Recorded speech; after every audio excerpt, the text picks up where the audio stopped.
1970년대에 콩고 민주공화국에서 이 원숭이 두창이 실제로 사람한테 전파된 사례가 처음으로 확인이 됐습니다. 동물에서 사람으로. 동물에서 사람으로, 그렇죠?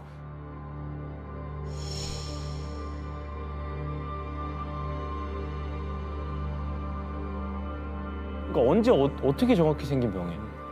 이게 사실은 처음 발견된 게 1958년에 그러니까 덴마크의 이제 코펜하겐이라는 덴마크 수도에서 실험실에서 원숭이들이 원인 모르게 감염이 된 거예요. 근데 증상을 딱 보니까 천연두하고 굉장히 유사한 그런 모양을 나타내고 있어서 그때 이제 처음으로 원숭이 두창.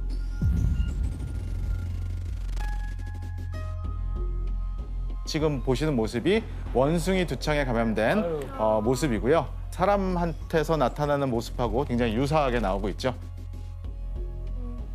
그러다가 주로 중앙아프리카 또는 서아프리카 이런 데서만 발병을 했던 풍토병, 그러니까 그 지역에서만 문제가 됐었던 그런 풍토병이었는데 이게 2022년도에 갑자기 그 아프리카를 넘어서 영국, 독일, 스페인, 미국까지 여러 나라로 감염되는 사례가 나타나기 시작한 겁니다. 원숭이 두창 감염 사례가 예기치 않게 유럽이나 미국이나 이런 여러 지역에서 굉장히 빠르게 증가하고 있기 때문에 이에 대한 긴급 상황실도 가동하고 있고 또 고위험군에 적극적으로 백신 접종을 권고하고 있습니다. 그러면서도 표면적으로 드러난 감염자는 실제보단 훨씬 적을 수치일 거라며 숨은 감염자로 인한 폭발력을 우려하고 있습니다. 정확히 저렇게 온몸에 저런 수포들이 올라오는 게 증상이에요? 그 전에 어떤 발열이라든가 이런 전조 증상들은 알려져 있고요. 처음에는 피부 일부가 붉게 변하는 반점이 올라오고 잠복기가 1주에서 한 3주 정도 됩니다. 그래서 이런 반점이 울퉁불퉁해지면서 솟아오르는 것이 아주 주요한 특징이고요.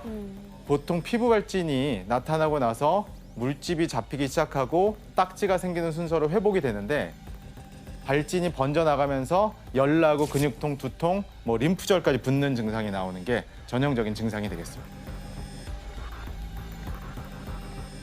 경로가 뭐야 이게? 교수님, 그러면 그 원숭이 두창이 원숭이한테서만 감염되는 게 아니면 어디서 전파가 된 거예요?